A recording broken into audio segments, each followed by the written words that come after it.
chronic pelvic pain for like 10 or so years. And by that, I mean my period cramps are so severe I can't move, and it's been getting progressively worse over the years. In addition to period pain, I have chronic gastro issues like constipation and diarrhea and all of that lovely stuff. Bloating, gas, just like super cute. So I'm trying to get answers. I've been to 5 different gynecologists in the last several years.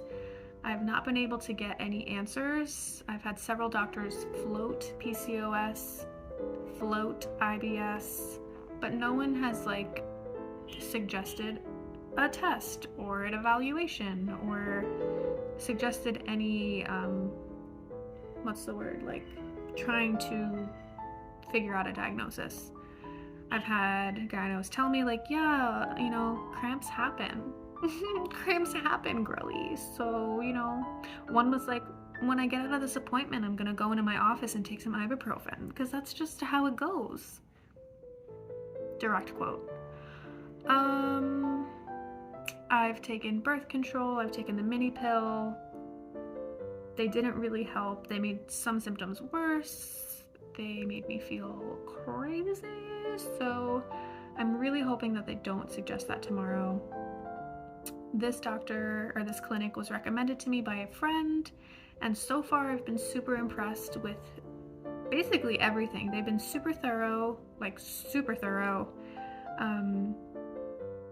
They seem really competent and on top of everything. I had to fill out so many forms leading up to this appointment, asking a lot of questions about history, pain, a lot of stuff. And the appointment's going to be a full hour. They said it's taking up 3 time slots. So I'm just nervous. I'm like a little bit intimidated.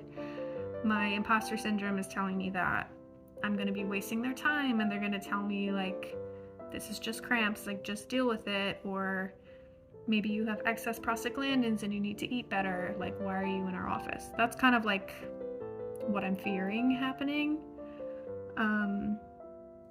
Which honestly is not the worst scenario, because if that's truly what it is, beautiful. I have an answer and I can work with that. But it would be frustrating if it's not actually that, because the pain is so indescribable that like I would find it hard to believe that that's all that it is. That would be great because it wouldn't be like a serious condition, but also could it be that simple? I don't know. I'm just like kind of gaslighting myself. I've been learning a lot about endometriosis, so I'm curious if it could be that. I hope that they explore that, but I'm also nervous because there's only one way to know if you have endo, which is surgery, which is not something that I would take lightly, so lots of questions, but we'll see, and I'm very thankful for access to this appointment, for how thorough they've been, and I trust that the appointment itself will also be thorough. So I will let you know how it goes. Yeah. It's easier to validate things for others than for yourself. And if someone told me they were having the pain that I was in, I would say that's not normal. You need help and care, and you deserve answers.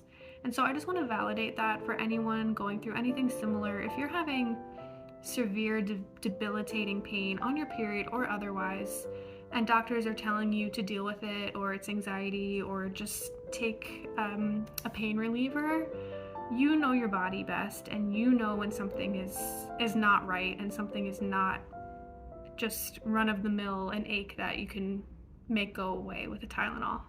So I just hope that together we can raise awareness, together we can sort of like push the needle a little bit on medical research and treatment for chronic pain and for conditions like endometriosis and anything that affects women or people with uteruses, because we know there's a lot of issues there. So I just want to validate that for anyone going through anything similar, and yeah, I'll let you know how it goes.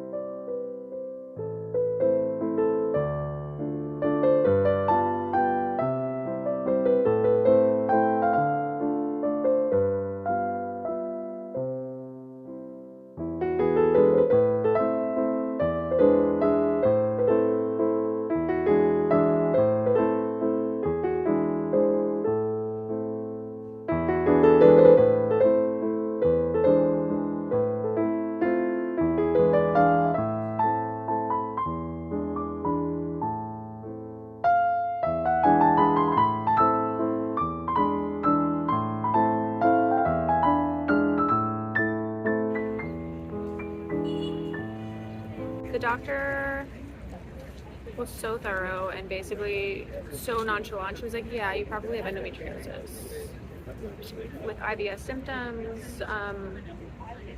She also wants to look into PCOS, and she also said I have pelvic floor spasm / dysfunction, so she's referring me to pelvic floor PT and a gastroenterologist to rule out any other gastro issues other than like IBS symptoms related to endo.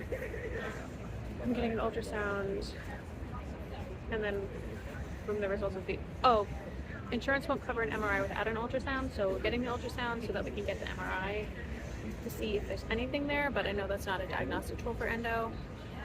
And then we'll talk about she also recommended I think about freezing my eggs, and a bunch of other like medications and like supplemental options we talked about. So it's weird. I thought I was gonna feel like so like vindicated or like relieved, like because I finally got an answer, but truthfully I just felt like overwhelmed and sad that I have all these issues and I've been living with these issues, and now all of the work and time and energy that's gonna go towards managing it. I'm just like tired. I'm just tired of being ill, honestly.